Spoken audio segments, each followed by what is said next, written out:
Good day, fellow Theosophists. Greetings on this day 3 of our conference. I would like to begin this presentation with a passage from HPB's second message to the American Theosophists. The road is wide and broad, which leads to such destruction, and it is but too easy to find, and only too many go ignorantly along it to their own destruction.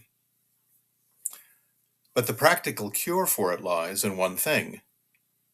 That is the course of study which I mentioned before. It sounds very simple, but is eminently difficult. For that cure is altruism. And this is the keynote of Theosophy and the cure for all ills. This it is which the real founders of the Theosophical Society promote as its first object, universal brotherhood. The metaphor of a key logically implies another metaphor, a lock. And more than that, something to be locked, presumably a door or gate. One might think of the door to a temple, the inner temple that is the self, or the key to a garden gate, beyond which lie, in the words of the voice of the silence, bathed in the sunlight of the spirit, glories untold, unseen by any save the eye of soul. Or what about a hospital that must remain locked to protect the vulnerable, or shield delicate surgical procedures from interference or contamination? Many are the uses of keys and doors and gates in human life. And of course, we find the metaphor most notably in the third fragment of the Voice of the Silence, in the enumeration and description of the paramitas, the transcendental virtues. The virtues are described as keys to ever-narrowing portals on the hard and thorny way to jnana, or wisdom. It is a valuable exercise, the student believes, to consider in what manner the way to wisdom becomes restricted without these particular keys. It must be a matter of logic and law. Admission is not granted by favor. There is no one to bribe, no nepotism possible. Restrictive access through these portals is based on the laws of inner nature. If the disciple has not yet developed impartial love, for example, the dana key, it is easy to see that difficulties and distortions will result. One could advance beyond enmity and indifference, and yet still be restricted by partial or special love. Special love draws a circle and gives favor to some, but not to others. By defining an inside, you necessarily define an outside. And special love may flip to special hatred when another has not upheld their end of the bargain. One could similarly go through the other virtues and contemplate how their absence creates real difficulties, how they taint one's affections and limit one's mental horizon. Take patience, for example. Patience is not simply a matter of will and fortitude. A propensity to impatience implies distorted ideas. So turning that key is not just a matter of biting a better bullet next time. It also has cognitive content, limited and limiting ideas that lend themselves to feelings of constriction and then anger. Or what about Shila, harmony and integrity? It is easy to see that our divided loyalties bind us into knots, tangle up our energies, and then we employ strategies to hide our hypocrisy from others. asatya, untruth, results. I'm only making a cursory mention here. But my task is not to talk about the paramitas. My assignment is to try to say something meaningful about altruism as a key, relevant to the second fragment of the voice of the silence, the two paths. And it is significant that the notion of a gate arises at the very beginning. Candidates for the inner path are knocking for admission, we are told, awaiting in ignorance and darkness to see the gate of the sweet law flung open. These words are addressed to a teacher of compassion, a master of mercy, inciting him or her to point thou the way to other men. The metaphorical key, the key that will fling the gate open for the candidates, which the teacher possesses, is knowledge of the two paths in one. As stated later in fragment 2, the path is one disciple, yet in the end twofold. But that knowledge is not what the world ordinarily understands by that word, having to do with intellect and information. Only a few lines in, we are told that the law which teaches wisdom also shuns learning. That is, it shuns mere head learning. Intellect, of course, like other powers and faculties, is neutral. It derives its value from the motive and purpose employed. Human beings, for example, have mined the depths of material science and have placed the precious jewels of knowledge at the feet of greed and tribalism. So that foremost industrial societies compete in weaponry and terrorize helpless people with mass destruction. This is head learning run amok into the swamps of power politics and the amoral marketplace. It is what happens when the desires of the unrestrained animal man gain a millionfold power. But the danger of head learning also exists in religion and philosophy, where scholar, teacher, or priest may posture and argue. They may attempt to appropriate the authority of traditional texts to sanction evil actions. They may dumb down and delimit meaning with dogmatism for the sake of social control.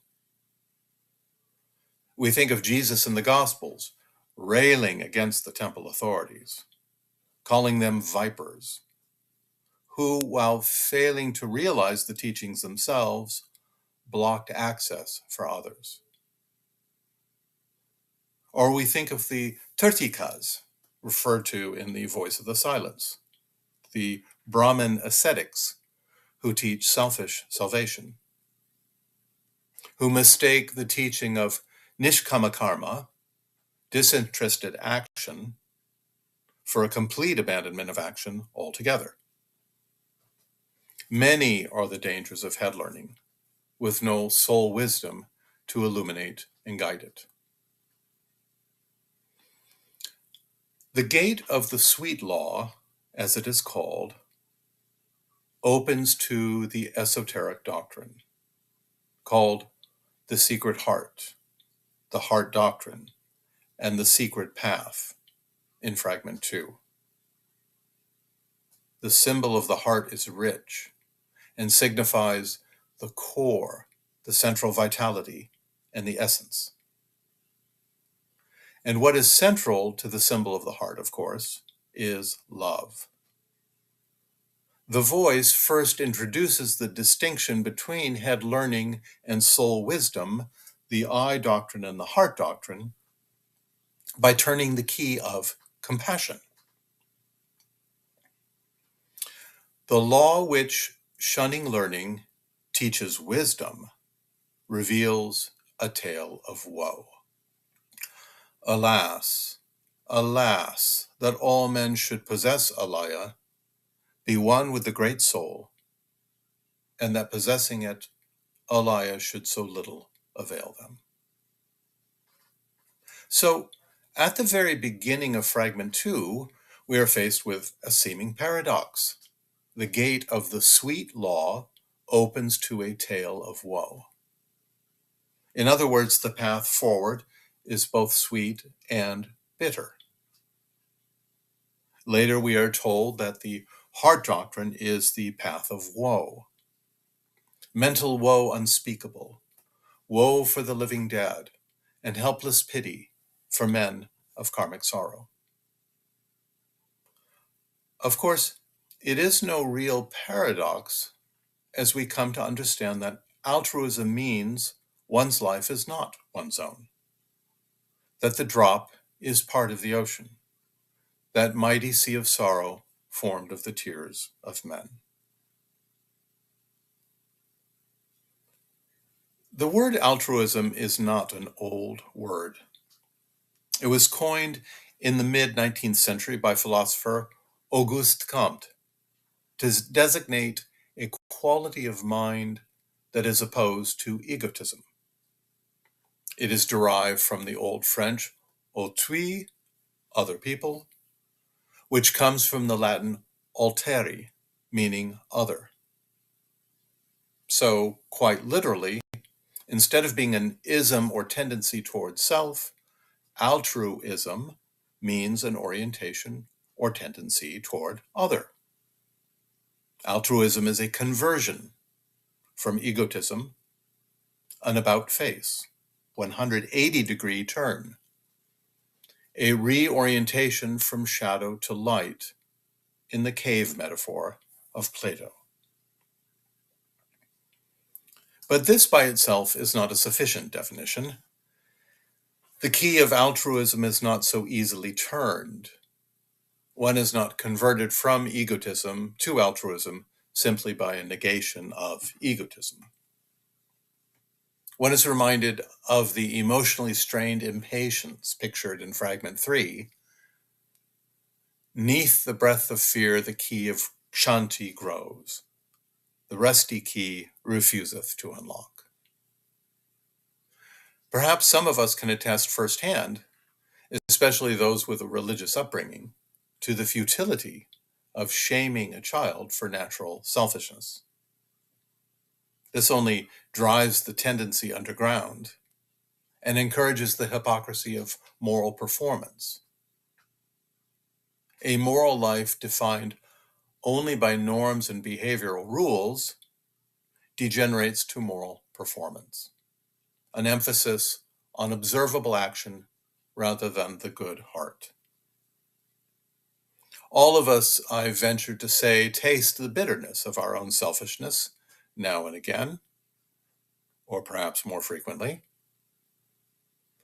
But revulsion from selfishness is insufficient to the cultivation of altruism, because one's sense of identity remains embedded in the polarity of like and dislike.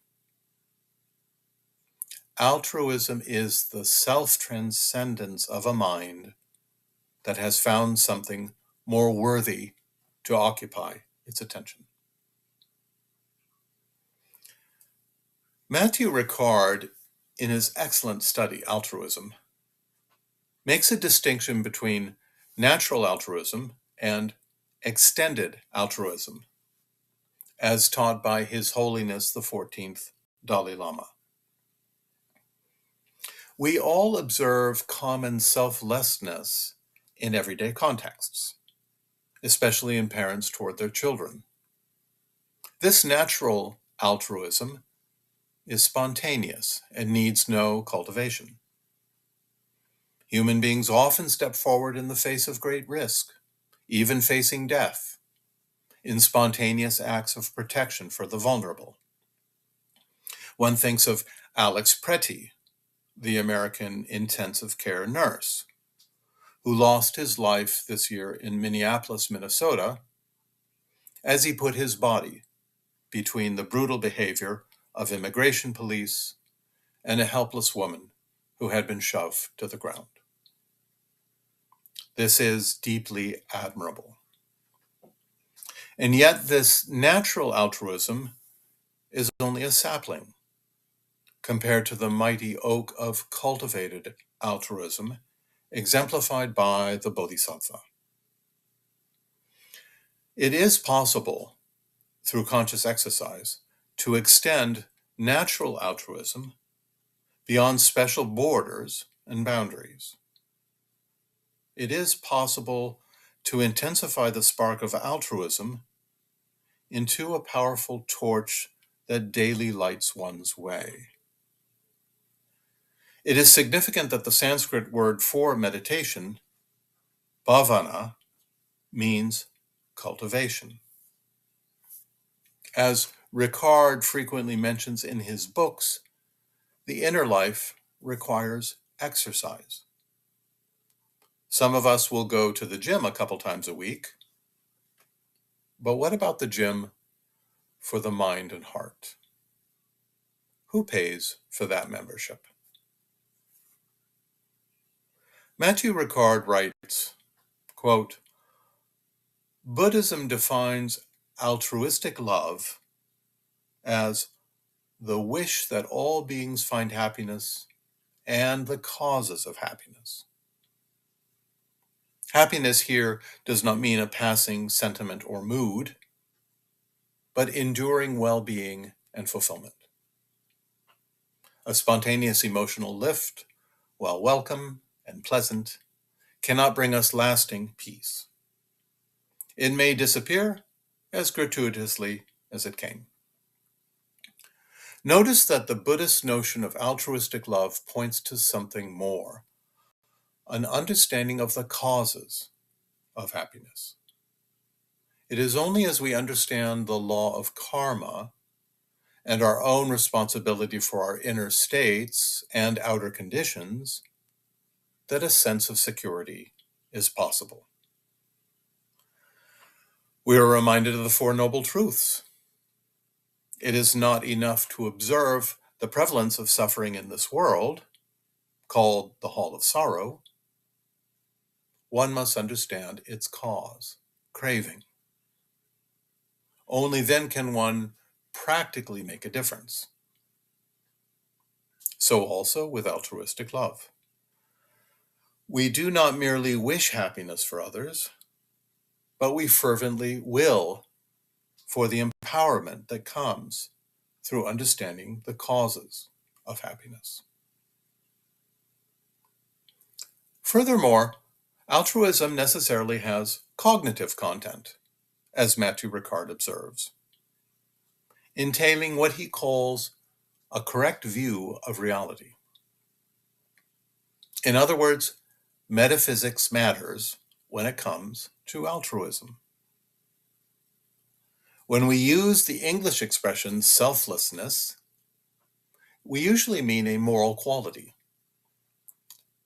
But the Buddhist anatma in Sanskrit, or anatta in Pali, which literally translates as no self, is primarily a metaphysical insight with moral and psychological implications.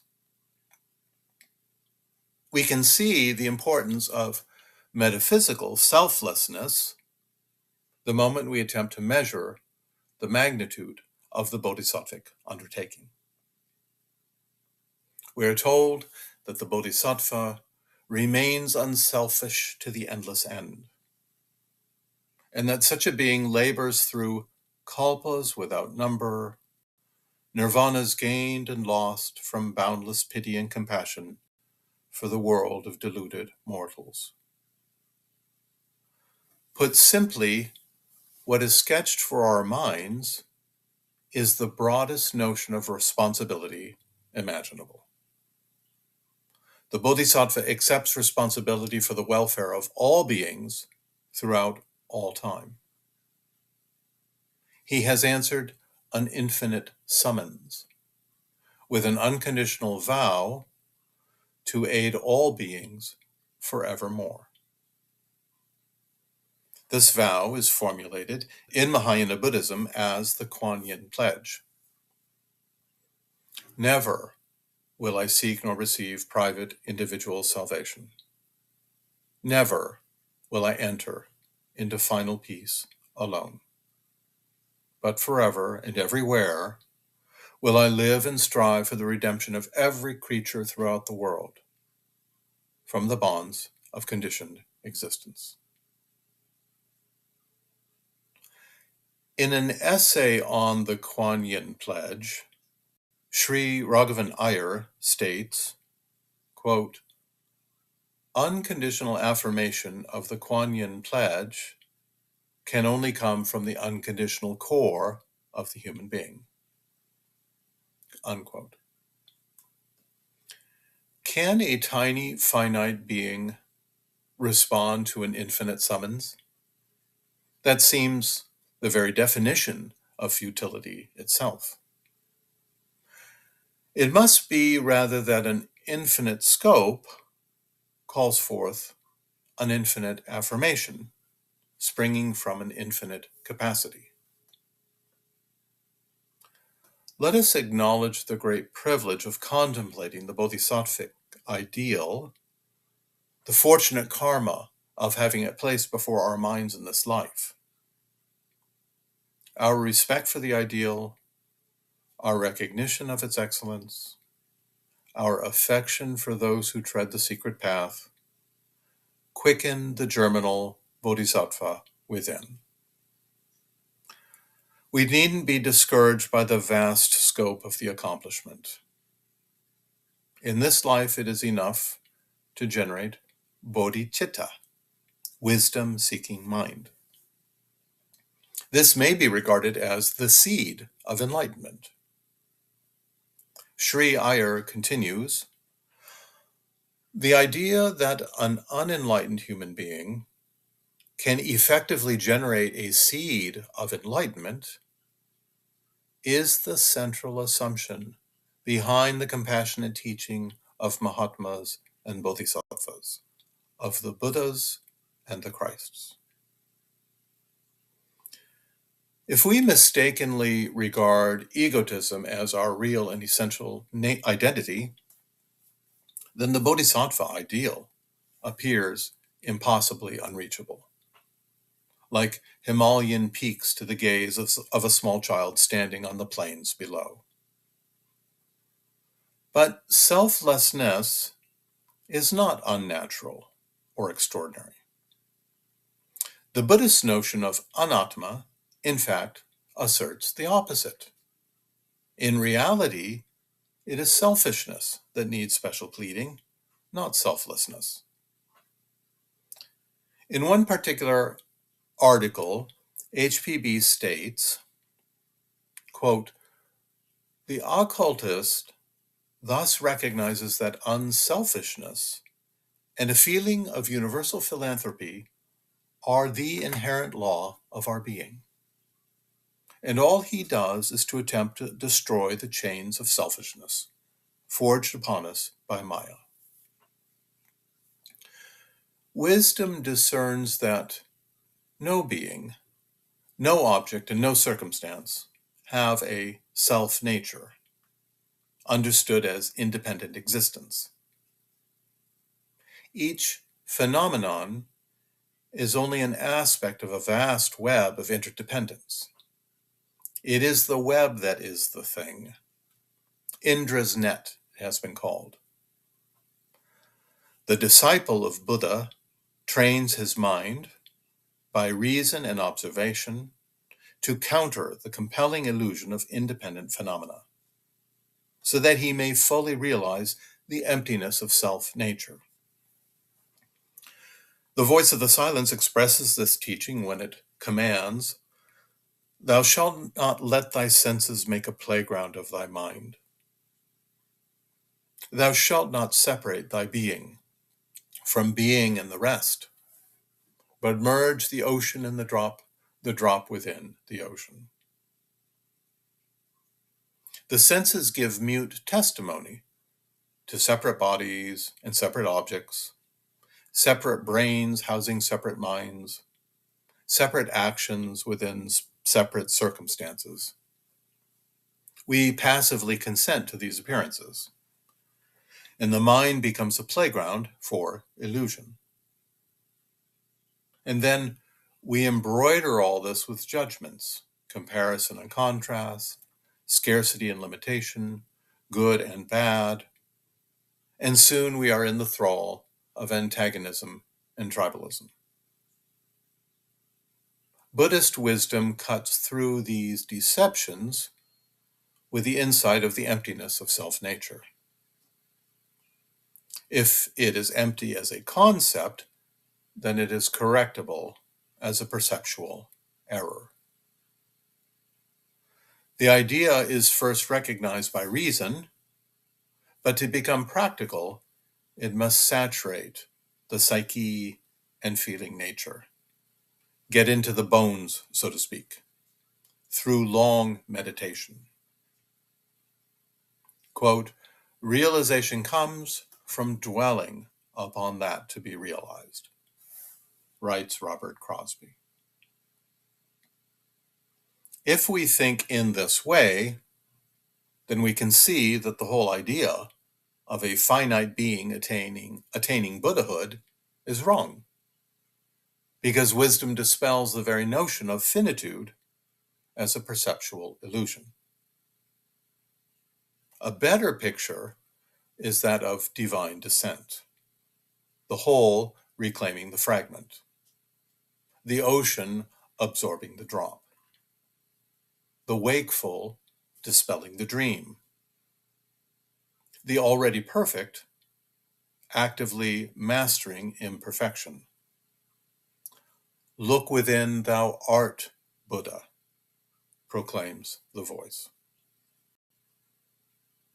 By destroying the chains of selfishness forged upon him by Maya, in the words of HPB, the Bodhisattva only liberates his primordial identity as nature itself. And nature's sole thought becomes his own. Nature's purpose, as the great mother-father, is to nurture and liberate all beings until the endless end. Given this all-inclusive identity, an infinite capacity to pursue an infinite aim follows. If the Bodhisattva state is the consummation of altruism, then clearly we do not snatch this key all at once. We gradually cultivate bodhicitta. Fragment 2 has much to say about choosing a mode of service appropriate to our present karma. If sun thou canst not be, then be the humble planet. Aye, if thou art debarred from flaming like the noonday sun upon the snow-capped mount of purity eternal, then choose, O neophyte, a humbler course. The reader is told that he or she may point out the way like a dim but consoling navigational star to any pilgrim wandering in the night of ignorance.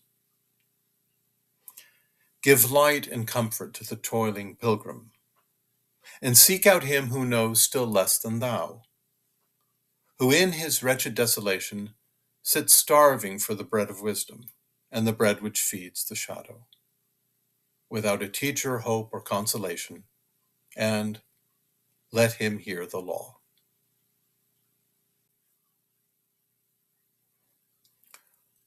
Fragments 2 and 3 of The Voice of the Silence definitively contrast two spiritual destinies: aspiration that leads to a nirvana of extinction, full absorption in the divine nature and oblivion to the world of men, or the secret path of renunciation and tireless toil.